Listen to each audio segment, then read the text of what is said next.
Social democratic party of India SDP office నందు ED వచ్చి search చేయడం జరిగినది. దీని యొక్క ముఖ్య ఉద్దేశం ఏమనగా, ఏదైతే బీజేపీ ఆర్ఎస్ఎస్ మతతత్వ ఎజెండాకు దేశవ్యాప్తంగా ఈ రోజు ఎస్డిపిఐ పోరాడుతుంది.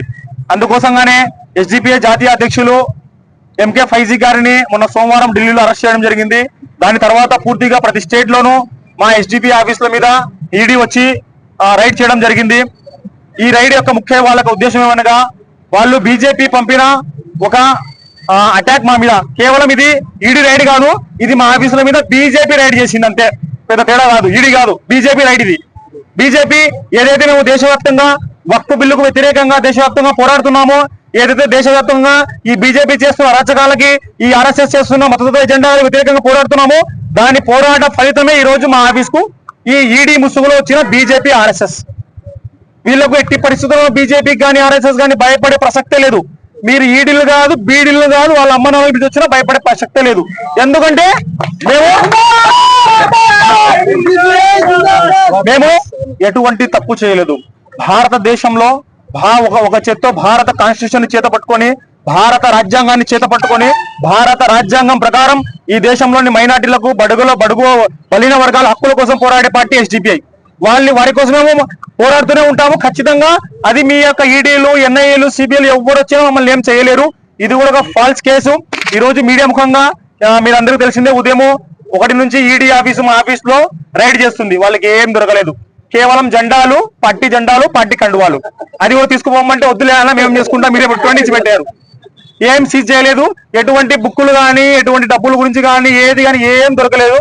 వాళ్ళే చెప్తున్నారు, అయ్యా మీరు ఇంత పెద్ద పార్టీ అని నేషనల్ చర్చ ఉంది కదా, ఎలా నడుపుతున్నారు, దీని గురించి డబ్బులే లేవు కదా మీకు అంటే, అయ్యా ఈ పార్టీని నడిపేది మాలాంటి పేదవాళ్ళే, అందరూ పేదవాళ్ళు కలిసి చేతికి డబ్బులు వేసుకుని పార్టీ నడుపుతాము. మాకు ఎటువంటి ఫండ్స్ లేవు, మాకు ఎటువంటి ఫండ్స్ పైనుంచి కానీ, కింద నుంచి కానీ, మధ్య నుంచి కానీ, లోపల నుంచి ఏం ఫండ్స్ రావు.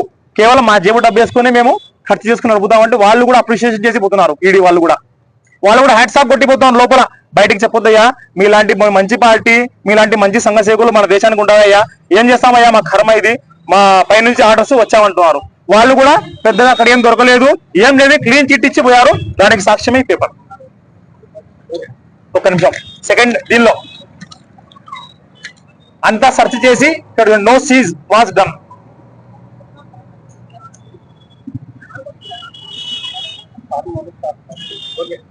ఏం సీజ్ కాలేదు, మరియు ఎటువంటి వాళ్ళు ఇక్కడ నుంచి తీసుకెళ్ళలేదు, వాళ్ళకి ఇక్కడ ఏం లభించడం ఒక దూరం విషయం. ఇక్కడ ఏదైనా ఉంటే కదా లభించేది, ఇక్కడ ఏం లేదు, జెండాలు కండువాలు తప్ప. అది కూడా వాళ్ళు తీసుకువెళ్ళాము, మేము మోసుకుపోలేమని చెప్పి వెళ్ళిపోయారు. ఇక్కడికి వచ్చిన మీడియా వారికి, తర్వాత పోలీస్ డిపార్ట్మెంట్ వారికి మరియు కార్యకర్తలందరికీ ధన్యవాదాలు తెలుపుకుంటున్నాము. ఈ ఈడీలకు, ఎన్ఐఏలకు ఎట్టి పరిస్థితుల్లోనూ social democratic party of India దేశవ్యాప్తంగా భయపడదు. ఈ వక్ఫ్ చట్టం కానీ, తర్వాత మీరు ఏ చట్టమైనా ప్రజా వ్యతిరేక చట్టాలు తీసుకొస్తే ఖచ్చితంగా ఎస్డిపిఐ ముందు వరుసలో నిలబడి రోడ్డు మీద ఉండి మీ మీద పోరాడుతుంది, రాజ్యాంగాన్ని చేతపడి పోరాడుతుందని సందర్భంగా తెలియజేస్తున్నాను. ఈ అవకాశం అందరికీ ధన్యవాదాలు. జై హింద్, జై ఎస్డిపిఐ. నా పేరు ఏజాస్, నేను ఎస్డిపిఐ నంద్యాల అసెంబ్లీ ప్రెసిడెంట్. అధికారులు మొత్తం ఒక 5 మంది వచ్చారు. వాళ్ళు ఢిల్లీ నుంచి వచ్చారని చెప్పారు.